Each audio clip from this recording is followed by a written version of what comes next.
नमस्कार। आपका बहुत बहुत स्वागत है हमारे चैनल क्राइम चार्जशीट में। 2 सितंबर 2022 को मीन्स कल, बीते हुए कल को 3 जजेस के बेंच जिसमें chief justice U Lalit, justice Ravinder Bhatt और जस्टिस सुधांशु धूलिया थे, उन्होंने एक बेल पिटीशन सुना। इस बेल पिटीशन के बारे में बताने से पहले मैं उसके टाइमलाइन को बताऊं, क्योंकि वो बड़ा इम्पॉर्टेंट है। और फिर ये बेल पिटीशन इसको डिस्कस करने के बाद मैं बताऊंगा कि मुझे क्या लगा अच्छा है इस केस में, इस ऑर्डर में। 24 जून 2022 को सुप्रीम कोर्ट एक अपना जजमेंट पास करती है Zakia Ahsan Jafri versus state of Gujarat में, और उसके बाद अगले दिन ही 25 जून 2022 को एफआईआर रजिस्टर्ड होता है गुजरात में, अहमदाबाद में, सेक्शन 468, 471 मीन्स फोर्जरी और कॉन्स्पिरेसी का। और उसके बाद उसी दिन तीस्ता सितलवाद को गिरफ्तार किया जाता है। उसमें मेन एलिगेशन ये होता है कि भाई उसने डॉक्यूमेंट फोर्ज किया और उसको कोर्ट की प्रोसीडिंग में यूज़ किया और विटनेस को इन्फ्लुएंस किया गलत बयान देने को। पुलिस को 7 दिनों की कस्टोडियल इंटरोगेशन के लिए पुलिस कस्टडी मिलता है और 7 दिन के बाद फिर वो 30 तारीख को सेशन कोर्ट में जो बेल एप्लीकेशन लगाती हैं 30 जुलाई को, वो डिसमिस कर देती है सुप्रीम सेशन कोर्ट। उसके बाद फिर वो हाई कोर्ट जाती हैं। हाई कोर्ट में 3 अगस्त 2022 को वो बेल एप्लीकेशन लगाती हैं और उस बेल एप्लीकेशन पे सुनवाई के बाद उसको 19 सितंबर के लिए एडजर्न कर दिया जाता है। मीन्स कि 6 वीक के लिए एडजर्न कर दिया जाता है। उनके इंटरिम बेल एप्लीकेशन पे भी कोई ऑर्डर नहीं होता है। और मुझे जो हाई कोर्ट का ये प्रोसेस जो 6 वीक के लिए एडजर्न करना था, ये कोई अच्छी प्रैक्टिस नहीं है और इसको सुप्रीम कोर्ट ने भी यहाँ पे डिप्रेशिएट किया।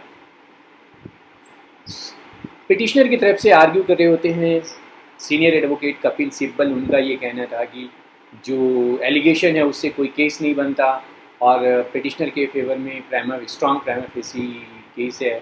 दूसरी बात वो कहते हैं कि जहाँ तक फैब्रिकेशन और का डॉक्यूमेंट से रिलेटेड जो केस है और विटनेस को इन्फ्लुएंस करने का है, वो सेक्शन 340 सीआरपीसी में कवर होता है और उसको उस प्रोसीडिंग से आना चाहिए, पुलिस को कॉग्निजेंस नहीं लेना चाहिए।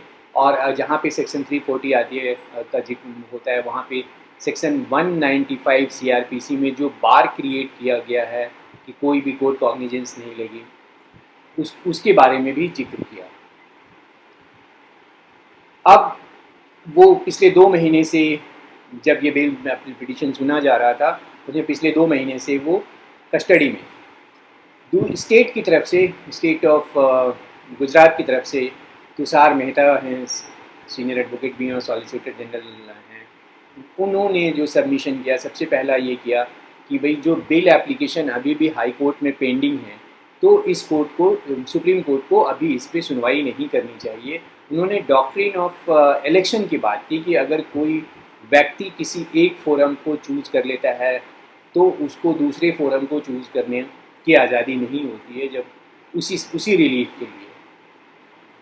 तुषार मेहता साहब ने एक और जजमेंट का जिक्र किया। वो जजमेंट है इकबाल सिंह मारवा वर्सेस मीनाक्षी मारवा। मैंने इस पर एक वीडियो भी बनाया हुआ है कि जहाँ तक सेक्शन 195 के बार की बात है सिर्फ क्रिमिनल प्रोसीजर कोड में, वो यहाँ पे राइज नहीं होता है, क्योंकि वो कोर्ट के कॉग्निजेंस लेने से रिलेटेड है ना। और अभी जो केस है वो प्रेजेंटली इन्वेस्टिगेशन स्टेज पे है।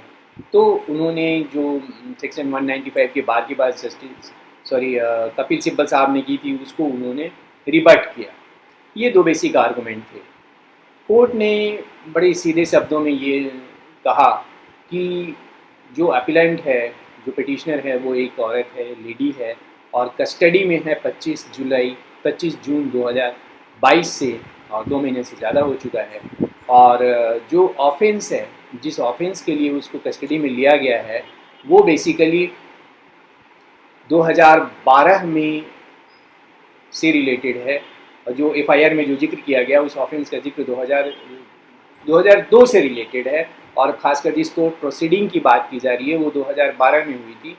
तो काफ़ी वक्त निकल चुका है तो और कोर्ट सुप्रीम कोर्ट ने जो सबसे बड़ी बात यहाँ पे कंसीडर की कि भाई 7 दिन का पुलिस कस्टडी तो लिया था, क्या कस्टोडियल इंट्रोगेशन में जो तुम्हें निकालना था वो निकाल ही चुके हो, जो एंडिंग करनी थी, तो अब उसको कस्टडी में रखने का क्या फ़ायदा है। और सुप्रीम कोर्ट ने बड़ी स्पेसिफिकली एक बात की, भाई हम केवल इंटरिम बेल पे सुन रहे हैं और इंटरिम बेल दे रहे हैं, जो रेगुलर बेल पेंडिंग है हाई कोर्ट में वो हाई कोर्ट ही सुनेगी और हमारी किसी ऑब्जर्वेशन को का हाई कोर्ट पे कोई असर नहीं होगा, क्योंकि हम मेरिट पे कुछ कह ही नहीं रहे। हम तो केवल ये कह, सुप्रीम कोर्ट ने केवल ये कहा कि हम तो केवल ये कह रहे हैं कि भाई जो इंटरिम बेल के लिए वो इंटाइटल है, क्योंकि लंबा वक्त वो रह चुकी है, और दूसरा कि 7 दिन का कस्टोडियल इंटेरोगेशन उसको उस पुलिस को मिला हुआ था, और अब उसकी कस्टोडियल इंटेरोगेशन की ज़रूरत नहीं है, इसलिए उसकी कस्टडी की ज़रूरत नहीं है और रेगुलर बेल हाई कोर्ट सुनेगी। मेरा जो टेक अवे है इसमें एक चीज़ जो बढ़िया लगा कि एक तो सुप्रीम कोर्ट ने जो इंटरिम बेल एप्लीकेशन पे सुना, उससे ये हो गया कि जब भी हम कभी रेगुलर बेल एप्लीकेशन फाइल करते हैं और साथ में इंटरिम बेल एप्लीकेशन लगाते हैं, तो अगर इंटरिम बेल नहीं मिलता है तो और during pendency of the that bail application lower court में हम अपीलेट कोर्ट को अप्रोच कर सकते हैं। जैसे कि इस केस में हम देख रहे हैं कि अभी भी बेल एप्लीकेशन हाई कोर्ट में पेंडिंग है, बट सुप्रीम कोर्ट ने इंटरिम बेल पे कंसीडर किया। नॉर्मली हमने देखा हुआ है कोर्ट में कि जब भी हम बेल एप्लीकेशन फाइल करते हैं, खासकर हाई कोर्ट में, तो 1 महीने 1.5 महीने की डेट तो लगती ही लगती है, और जो नोटिस होता है वो इंटरिम बेल पे भी होता है और रेगुलर बेल पे ही होता है। और कई बार तो हमने ये देखा है कि जब तक वो बेल एप्लीकेशन 4-5 महीने चलता है हाई कोर्ट में, तब तक नीचे विटनेस एग्जामिन हो जाता है और नीचे की कोर्ट से ही जमानत मिलने की उम्मीद बन जाती है, तो वहाँ से विड्रॉ करके ले जाते हैं। तो जो बेसिक मैसेज सुप्रीम कोर्ट ने देना चाहा कि भाई आप की जो प्रैक्टिस है इतने लंबे डेट देने का बेल एप्लीकेशन में, वो गलत है, और ये बहुत अच्छी बात है सुप्रीम कोर्ट के इस जजमेंट से निकल के आती है। Thank you very much. आशा है कि आपको ये वीडियो और इसके मुद्दे सब अच्छे लगे, और जब भी कोई ऐसा मुद्दा आपके पास है तो प्लीज़ शेयर कीजिए, कमेंट कीजिए और चैनल सब्सक्राइब ज़रूर कीजिए, क्योंकि ये मेरा नया चैनल है और आपके सब्सक्रिप्शन के हम धन्यवाद। नमस्कार।